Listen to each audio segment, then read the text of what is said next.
this video, I want to discuss kind of some long-term investing principles and some things that I guess to look at. This could be for beginners, but also for advanced people. You can look at this as well. I think what I'm going to talk about is kind of applies to everything. However, if you are a beginner, I think it's important to know of or be aware of these things. Just when you're investing or kind of anything, just being aware, I think helps or would be helpful when making investment decisions. Again, there are so many things you can look at, so many metrics and yada yada yada, but I just want to point out some of them. If anyone does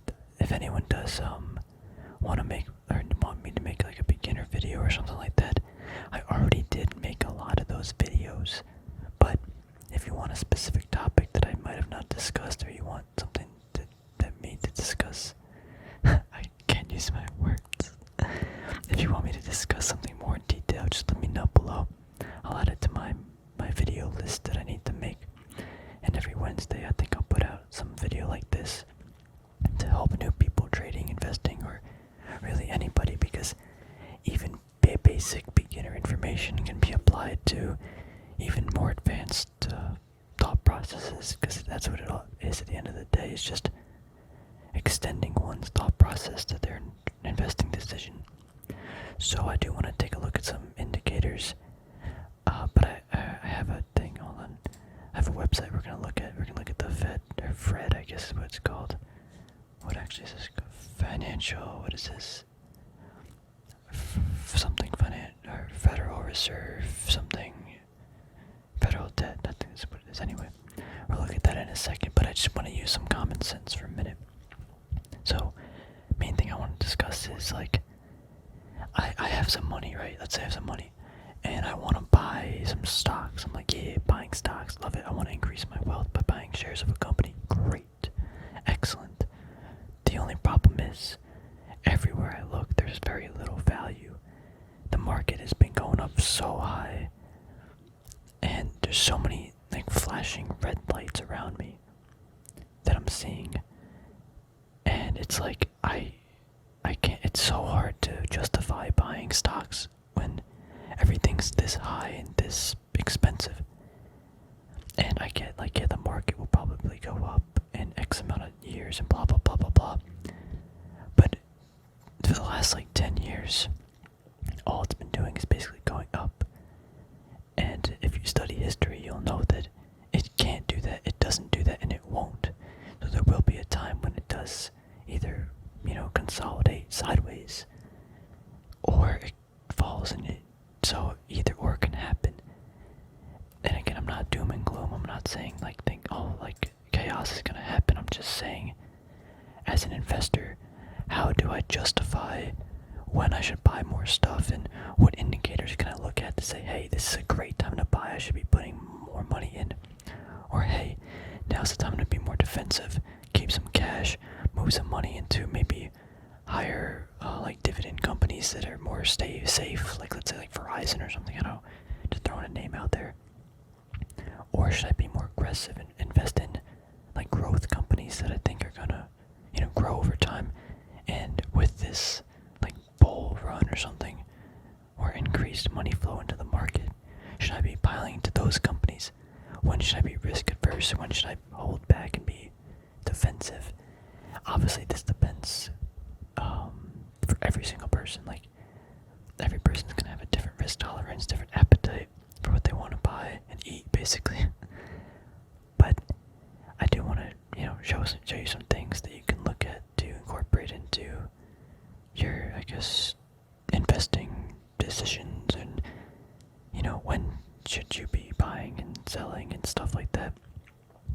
Maybe not even selling, but decreasing some shares. I guess that is selling. But let's take a look at the SPY. We should probably start looking at some stuff because I've been rambling already. Here again, like, we look at this almost every week, but I want to really take in depth. Last 5 years, if I showed you this chart and said, what, in 2016 to now, we're up over 100%. In like 6 years, the entire market was over 100%. 5%, I'd say, wow, that's a lot. On average, the market's gonna return what, like 7% per year, about.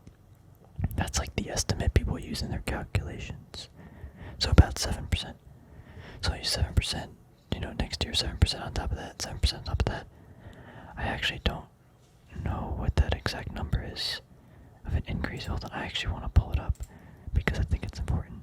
I'm doing something on my other monitor, but I want you guys to hear this clicking sound because it sounds really nice.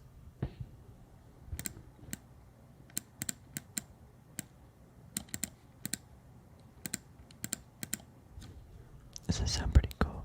Okay. Okay, so I ended up doing the calculation. Basically, it's just it's just the initial value plus the initial value times, or in parentheses, times 7%.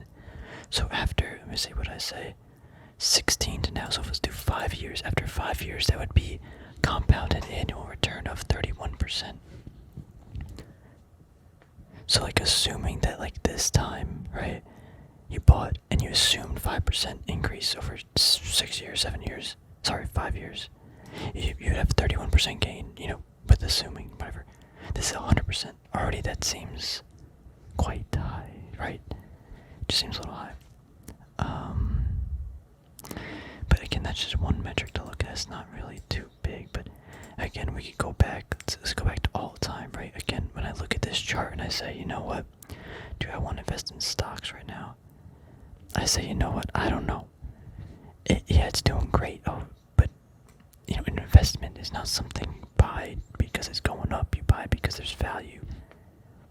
And just looking at this chart, obviously, like, it's not that I don't see value. I'm just saying that from 2009 to basically now, 11 years, it's up about almost 500% with very little correction. I don't see a correction really at all, or there hasn't really been an actual correction. Like here we have multiple years, 3 years of downward movement. Here we have like 500 days, 3 or 4 years, whatever. Here even we have like a whole year of sideways doing nothing. Even here you could say, oh, this was like 800 days, so like 2 or 3 years of nothing. But it still was moving a little bit. I'm just saying, I don't see like, you know what I'm saying, like a drop and then like a hold. It's just a bounce. It just seems a little weird. But again, like there's other things we could look at. So let me just get to other stuff. We could look at the Dow too. Dow during the .com, it didn't really do much. Literally did nothing from this day to like this day.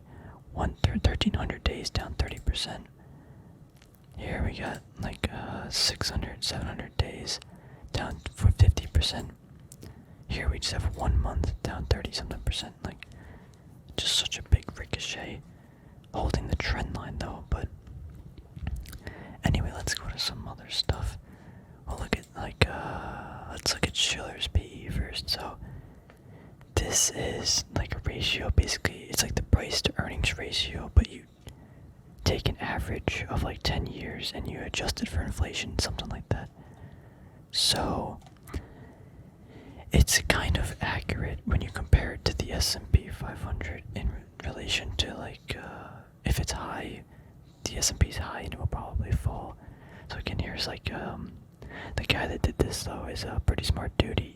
There is the entire, this is the home price. What can I find? Anyway, this is just be fine for now. This goes back, oh no, this is the whole chart, from 1800s, so this guy like plotted all this data and whatever, did the calculations. Black Tuesday, the average is about 16, 17 basically. So hit 30 on Great Recession, fell very hard. We had this day, whatever, 1960, 70, not sure what happened, but it just fell. Not like super sharply, but Black Monday, surprisingly, this number was still pretty low. This was within the median range, and it still crashed, but didn't go that far. Then here we have .com. I hit 45, then it came down. 08. It's actually really, 08 was still high though, like 28, maybe 27, which relative to 45 is pretty not bad, but relative to 16, 17 is quite low. Now we're approaching 40, 38.5, quite high. So this is just saying that the price that stocks are trading at relative to how much they're earning is the second highest in history, basically. And that could be because of many things. This adjusted for inflation, so take out all inflation aspects, whatever you like want, because inflation obviously would make this go higher and higher over time. But there is inflation, so that's something that this takes into account. This is just high, and anything above 17, especially we have like 150 years of data over time. This wants to go back to the mean because that's just how numbers kind of work, or I guess trends kind of work. Even if the mean or average goes up over time, 38 is still way off of that mean value.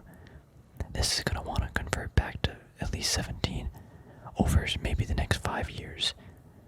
So this, when people say they're predicting lower rates of return in the future, this is kind of anticipating that. This does not say there's a crash. It's just saying that stocks are trading much higher than they're earning, and it can't go much higher. I mean, it could, but there's no value there, or there's a little bit less value because you're not buying something.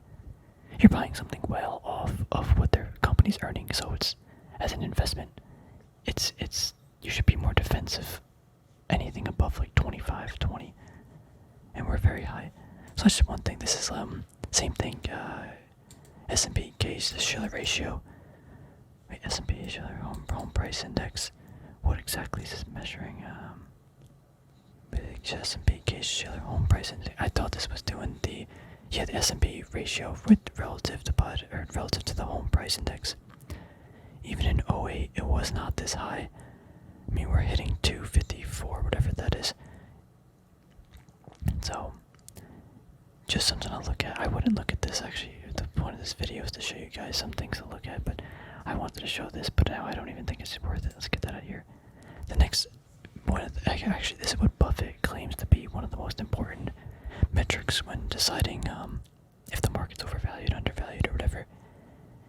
It's the federal debt, U.S. federal debt, as a percentage of gross domestic product. So you take the debt and divide it by GDP. You want this number to be more than 1, below 1. Because if the number is 1, that means that their total public debt is equal to how much they're producing. So anything above 1 means that we are over leveraged. And that's just not good, basically. That's just really it. This is just bad.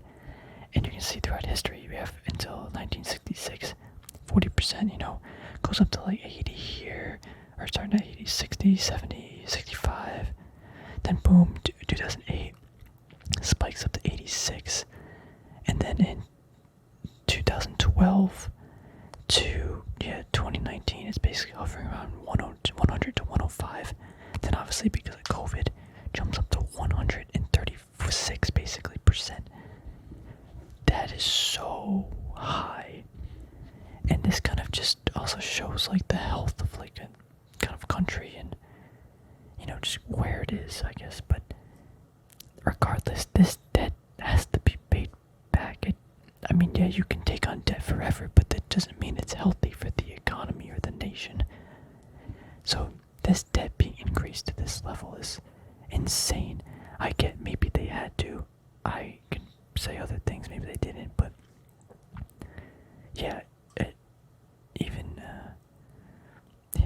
there's just a lot of debt out there. This is something I like to look at, but it's hard to really predict or use this to predict market trends. It's just more of a gauge to say, is this economy or like government, I guess, healthy? It may be, but a lot of debt. But the Shiller ratio is definitely an important ratio that you could take into account. I'm trying to think. That's really. Let me go back to. I kind of wanted to go back to the chart. There's like other metrics we can look at, but I won't put it. But like debt to GDP, incredibly important. Schiller ratio, very important.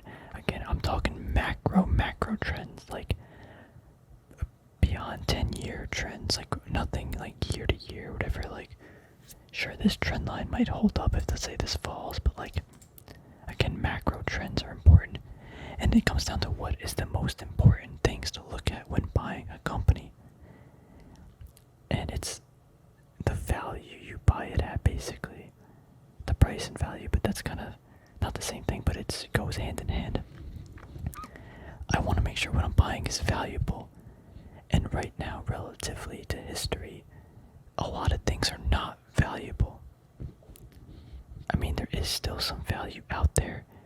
It's just not as valuable. Like we discussed Lockheed. To me, we did some calculations, whatever. Lockheed, I mean, at this trend line, but also about 340, 330 is kind of a good value for me because of how much money and cash flow they're generating. That doesn't mean I should buy it or everyone should buy it there. It just means that for me, it seems like a decent value. But let's say, let's go to another company like Apple. Not Apple, let's go like AMD. You know, AMD shot up so much, and the company's good. I'm saying it's not bad, but it's like how much future expectation is baked into this, and how much money are they going to be earning. Let's say if in the 5-year time frame, and can I justify paying the price that I am today for that? You know, and I look at like, again, just the company. I mean, you could trade these things. I'm not saying that. I'm just saying long-term investing. Look at some of these companies, and it's just like they're good companies. They're good, got good products, but it's how much money should I be paying for them, and they're just so expensive. And we could look at that by, again, even EPS, how much money they're earning, how much money are they expecting to earn, what, you know, it could be the PE in the future, or what do we anticipate the PE would be in the future.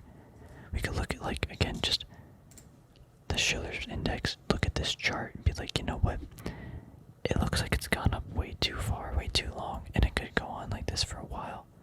But, and again, like, if you were, I can even do this, let's see, if you were like an investor, like at this time, you would have been like, wow, the market's up, wow, even 1994 to peak at .com was only up 243%, compared to now, in 5 years, it's up 100%, but I guess, yeah, more than that, 10 years, it's up like 500%. I'm not saying that just because we look at this chart, we go, oh, the market's, you know, bad, it's gonna probably fall. I'm just saying, like, there's just a lot to look at, and I guess I kind of want to wrap it up from like a beginner or intermediate investor point of view. Gotta ask yourself, is it a time to be greedy, put all your eggs in the market, or is it more of a time to buy things that, you know, you companies you like, that have value, that you think are going to be generating a profit in the future, and are going to continue to grow based on their past, like, earnings and future, like, I guess, you know, the products they have, are they going to be able to market it later on, you know, just, is it a good business? Or is it, you know, a time that you should be buying, let's say, electric vehicle stocks and saying you're going to invest in those because we're at some, like, huge market, like, peak or bull run? And it really can depend on the investor, but just want to point out some common sense and say, like things are, like, macro-wise, there's a lot of flashing red lights, and even, like, I've been talking about this before, like Corona, like, on flashing red lights, and you would have missed out on 30% gains. That's why, again, I'm not saying that you shouldn't, like, buy stocks and stuff. I'm just saying that I think now's the time to be more defensive for me. And the more that this goes up, the more defensive I want to become in buying really high quality stuff. Again, if you're buying high quality companies at a decent price relative to how much cash flow that they're generating, I think, like, for me, that's a good way to, you know, tackle this problem. But I'm not really trying to buy some, or speculate, I guess is the best word to use, on some new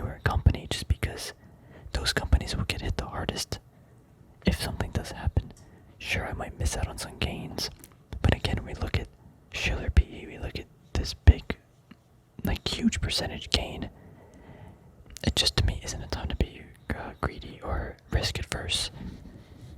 Because when investing, again, value is the single most important thing. Because I guess it depends on your investing philosophy, but if you want to generate wealth, buy things that are valuable. Not because you're speculating that wealthy people, I mean, they do speculate, but I'm saying building wealth involves buying a company that's worthy of an investment. Because even if the company's great, like a company could be amazing, like Google. I want to buy Google badly. I cannot, where's Google? Just type in, I cannot justify paying $2,700 for one share. And maybe I'll be wrong, maybe this will keep going up, whatever. But I'm just saying right now, I don't know if I could justify that from my value point of view. But yeah, anyway, I think I kind of rambled a little bit in this video. Just make sure you understand more macro time frames and ratios to how history, at least the last like 100 years, to how that has played out, because things shouldn't be that surprising if bad things happen. But I'm not saying to be doom and gloom either. You always gotta put money in, but there's times to be risk adverse, and there's times to be defensive, and I think now is the time to be defensive. Or it's been for a while. Things have just played out differently, but we'll see what happens when the years progress and history books get written. But anyway, thanks for watching, everybody. Kind of just a little discussion. I think I went a little bit out of order or out of track, but if anyone has any questions or wants me to discuss something in particular, please leave it in the comments below. Definitely will consider making a video or just something about it. So take care, everybody.